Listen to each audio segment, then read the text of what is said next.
Thank you all for coming this morning. Welcome to York Natural Health. We've been open now for 9.5 years, so it's going to be quite exciting to be here presenting talk today on breathing and how to improve your health through breathing.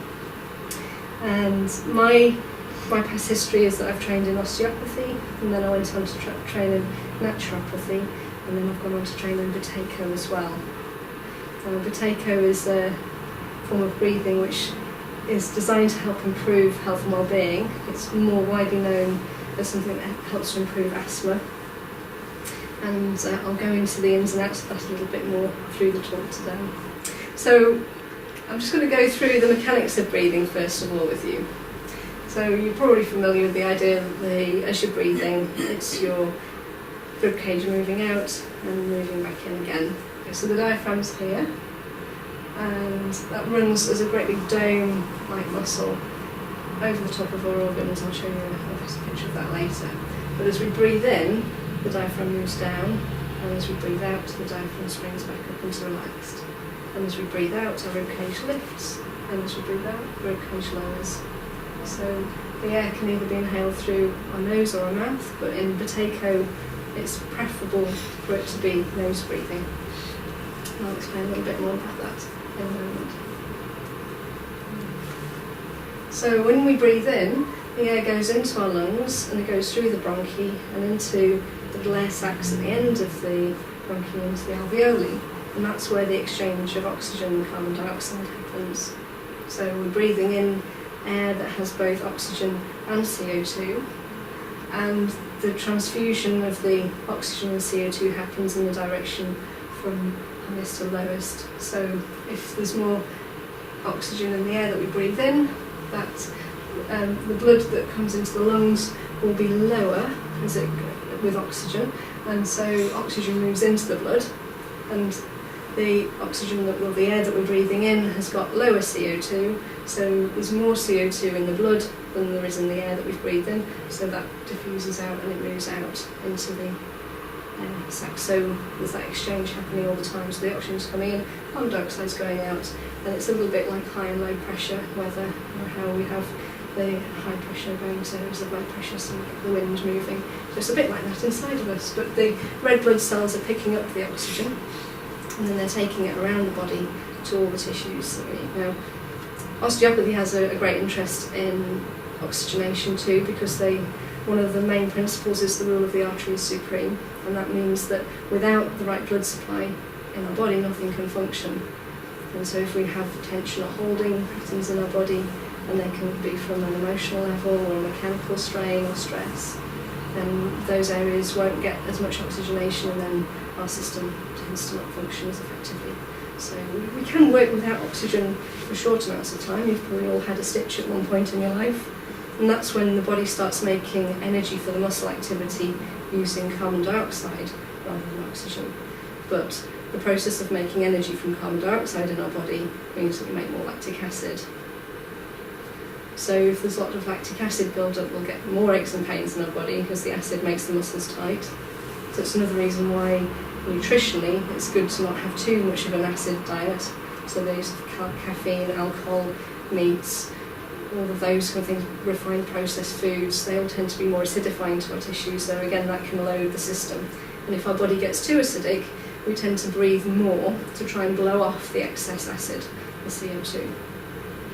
So that's what's happening there. Now, this is a slightly more complex diagram of what's going on a nervous system level. So we have two parts to our nervous system, and we call it the autonomic nervous system, which is an automatic part of our nervous system. This is the part that controls things without us having to think about it. So we don't have to get up in the morning and think, I must breathe, or I must have a heartbeat, or I must have a digestive process, or you probably will think I must need to go to the toilet, but there is an automatic part that enables us to go to the toilet. We can override it. If it's passing water, we can usually override it 2 or 3 times before our body goes, you're not holding any longer, we're just going to let go. So that's all part of our the automatic part of our nervous system. Now that's divided into 2 parts. We have your sympathetic nervous system and your parasympathetic nervous system. Now the sympathetic, or we'll look at the S S for stress, it's all about our stress response or our fight and flight response. So what that does is it tends to increase breathing, increase heart rate, it sends the blood out to the muscles, it sends the blood to the liver to break down our glucose stores, and it mobilises our body ready for action. That's fine if you're having to run away from your saber-toothed tiger, but thankfully they don't exist anymore, which is quite a relief. But if we're sat just at a desk and we're feeling that stress response, then that process will be happening, we'll be breathing more rapidly, we'll be wired in our musculoskeletal system, and our digestive system starts to shut down a little bit because the blood gets diverted away from the gut through that nervous system control.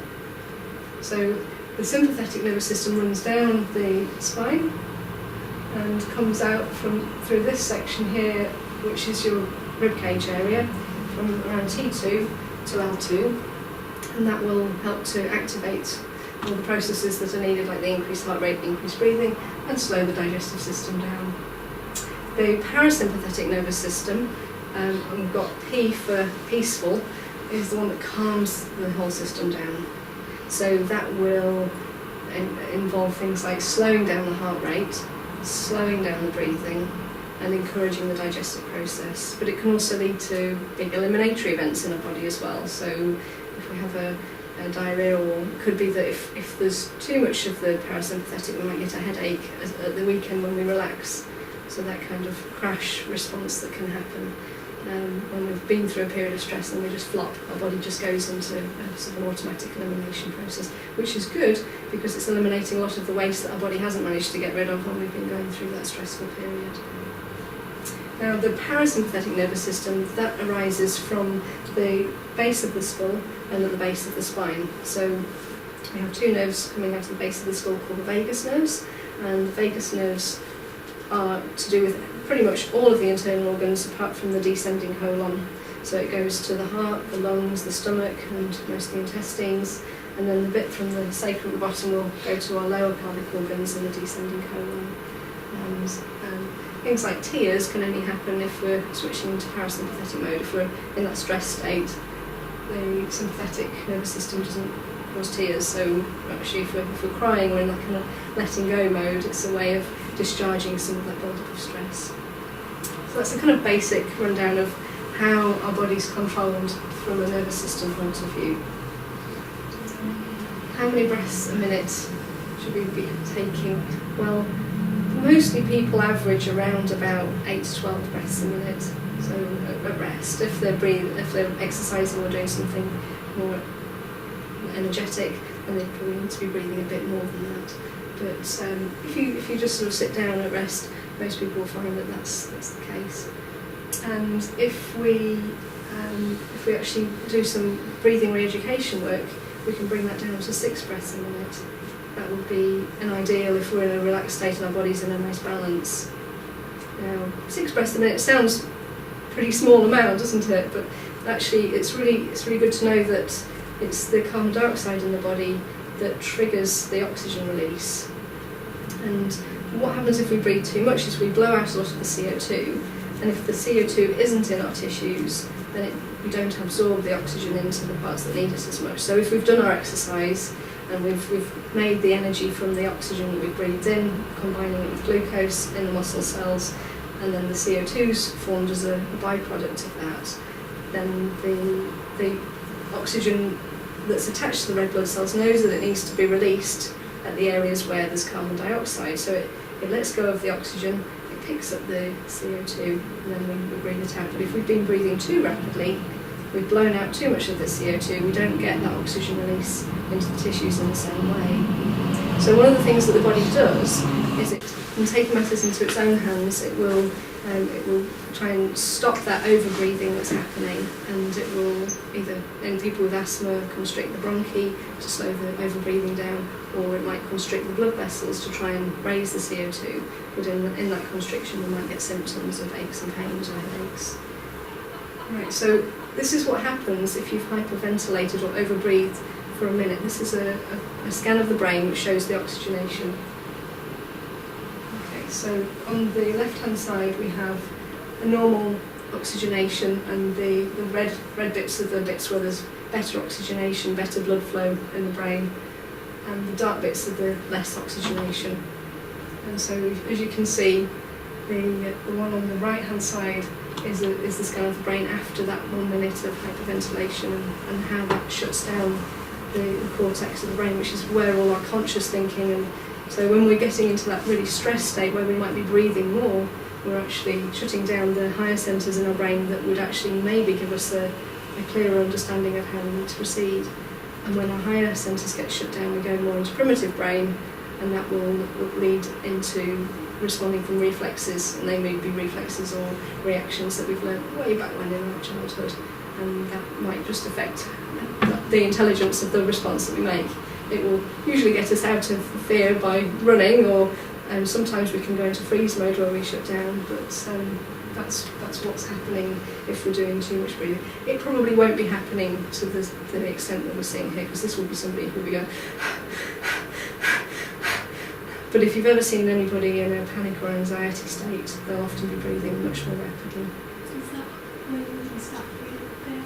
Yes, you can do. Yes, it could do that. Is that Yeah, because your body's not getting the exchange in the right amount, your body will be trying to get the balance back again, and so it will start shutting down centres that will actually automatically protect. So it's sort of self-protecting, because when you go into the faint, your body will automatically start breathing more slowly, and then the recalibration will happen. We don't even need to think about that happening, it will just take place. Where we perhaps need to be more aware of it is if we're feeling really stressed or anxious, and our breathing gets more rapid, and then that's the time to be mindful of the breath in particular, so that we can bring it back to a slow rate. So if we go back a couple of slides, about 6 breaths a minute would be equivalent of about in for the count of 4 and out for the count of 6. And actually it's not as hard as it sounds. It sometimes takes a little practice for it to feel comfortable, but ideally you would do that sitting down at rest, and we can go through that in a minute just so you get the feel of that. And you're all doing pretty well in here, you're all nose breathers. And a lot of people who are hyperventilating will be mouth breathers. You see people who've got chronic ill health, they might be panting, or they might be just mouth breathing. And if you think about a stress or shock response, people often go, they gasp, and it's taking that great big in-breath, and they're putting themselves into that fight and flight. So it's actually a good thing, because in readiness for whatever we need to do in that respect, we're ready, we're primed. But if we're sat at a desk stressing about things, then that means that the adrenaline that's coursing through our veins hasn't really got anything to do or anywhere to go. So there are a couple of ways that are really good for improving your nose breathing, and one of them is a nodding technique. And this is something that Professor Buteyko, who studied breathing in Russia, developed. And he found that by getting the nose working, we're actually producing nitrous oxide in the nose, which is a powerful vasodilator. Viagra caught onto this, and that Viagra is something that actually releases the nitrous oxide into the blood, which helps the dilation of blood flow for men. But the nitrous oxide is produced in our nose and can powerfully help the lungs to open up more. And so we get a better movement, but it's combined with a slower breathing rate. So the technique, and I'll demonstrate, I would do that seated normally, is you want to find a comfortable position with your feet resting on the floor and your back supported, which hopefully you've all got. And then you take first of all, you can check to see which nostril's doing the work. So first of all, you just blow out through each nostril, and you see what the airflow feels like. Now, usually your nostrils will cycle, and one will be more active than the other at certain times during the day. So it's quite normal to have one more block than the other.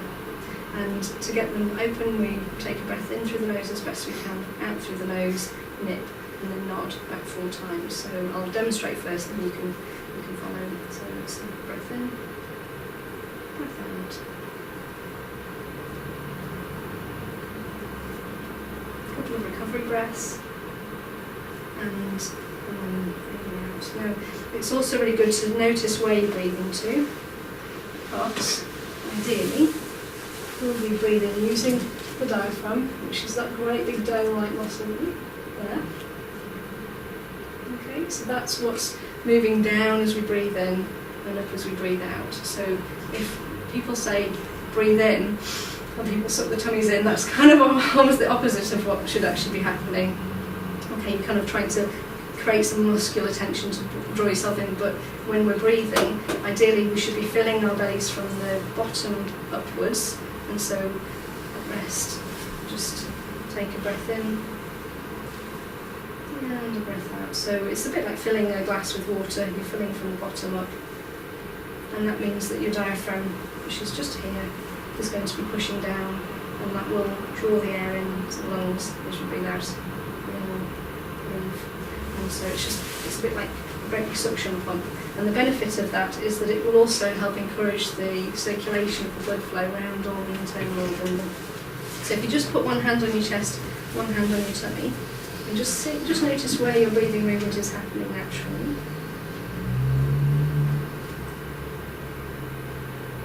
That's good.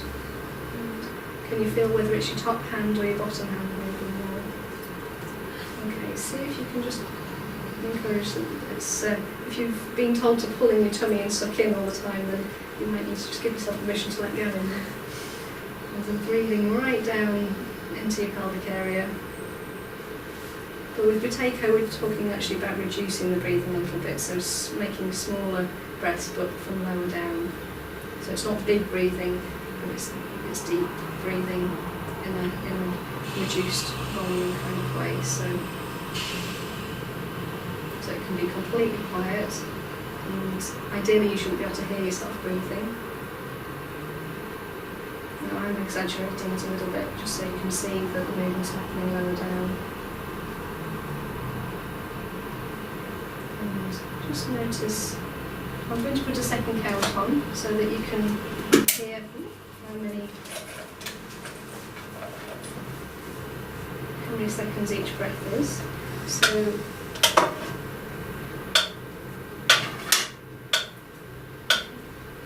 So the tick, each tick is a second, so you might be able to just notice how many seconds you're taking to breathe in, and how many seconds you're taking to breathe out.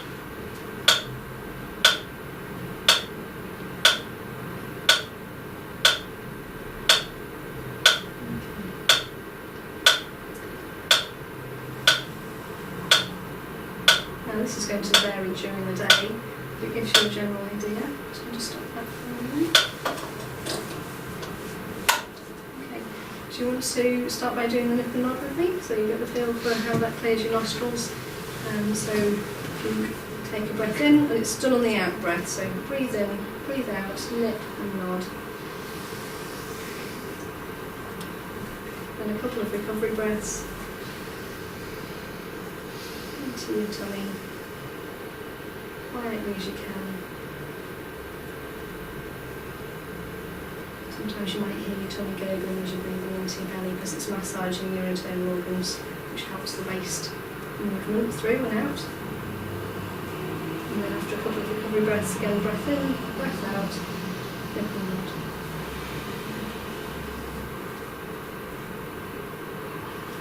A couple of recovery breaths, just gently and slowly.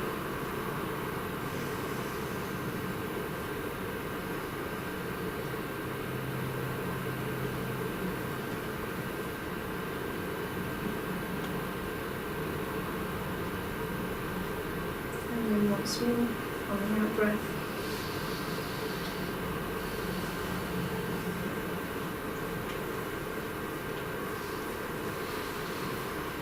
And then you should be able to test and see how your nose is doing. How does it feel if you blow out again now? Does it feel a bit clearer? Any change? Maybe? Depends on how blocked it was to begin with. And if it's not clearing doing that, we could do a hold and blow, where so you're popping your ears in an airplane.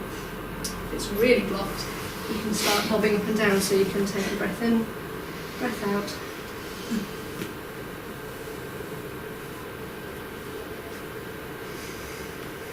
And that movement, bobbing up and down, helps to pump your lymphatic system, so it helps to get the lymph moving, which can help to decongest the nose. So if it's really severe, it might be also you need to do some steam breathing Pyrex glass bowl, towel over your head and inhale the steam, which can also help to loosen things up. So they're some of the methods for clearing your nose so you get composed breathing. But as I said, you're all doing great, so good models of breathing today. The second thing that you can do is a tipping exercise. Well, we can use the words interchangeably, the nodding or tipping, it doesn't really matter. And then we can also breathe in for 4 and out for 6 as we're moving our neck. So if you're feeling dizzy or lightheaded, obviously stop. If you had any history of strokes, then please don't do this. So if it's just a case of breathing in, breathing out.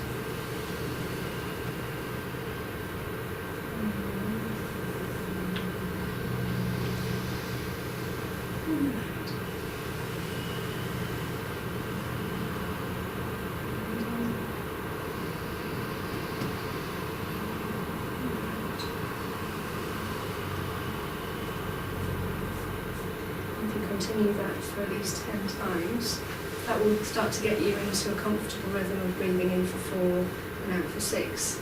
And the great news is that breathing is a behaviour, so we can actually reprogram the breathing behaviour quite easily, perhaps more easily than we can program ourselves not to eat junk food. Hopefully you're all on track with that too. And so the idea is that if you do exercises with breathing every single day, at least twice a day but 3 times is ideal, 20 minutes a day, morning and evening. I have patients that can change their breathing pattern and slow their breathing down, and they reduce the stress. Usually within the first week. I had one lady that had severe asthma, so bad that she was on the most medication they could give her. Her heart was rapidly beating, and she came from the car park into my treatment room and was gasping for breath. And within the week she practiced it 3 times a day, and she had normalised her heart rate, and her breathing was much more under control. She could actually string a sentence together without gasping for breath. So it can change very quickly, and that's somebody in an extreme state, and we can use breathing just to help calm us down. And one of the things that we use when we're doing the exercises is looking at reducing the volume of breathing, but also doing pauses. There are various exclusions for this, and people with heart problems, kidney problems, schizophrenia, cancer, they would probably be not advisable to do the prolonged pauses, but can still do relaxed breathing. It wouldn't be of any harm to them. But the basic premise is that you do a minute of relaxed nose breathing, really kind of thinking about slowing it down and breathing from the belly as quietly as possible. And then at the end of that minute or 2 minutes, depending on what you fancy doing, you take a pause. And the pause is a really relaxed pause where you just soften through that central part of your body. It's that core area is where you get that fight and flight nervous system running through. And if you can just think about sinking and dropping through there at the end of the out breath, it helps just calm that fight and flight response down. So you do your minutes relaxed breathing. At the end of your out breath, you pause, and then you just wait for your body to naturally want to take the next in breath. It shouldn't be a gasp. It shouldn't be like, oh my god, I just held my breath for 30 seconds. And it would be good just to see, what that amount is. So the idea is that you breathe in, you breathe out, and you count from the end of your out breath to your next in breath. Okay. So when ready, you can all try it again. So take a breath in, breath out, end of out breath to next in.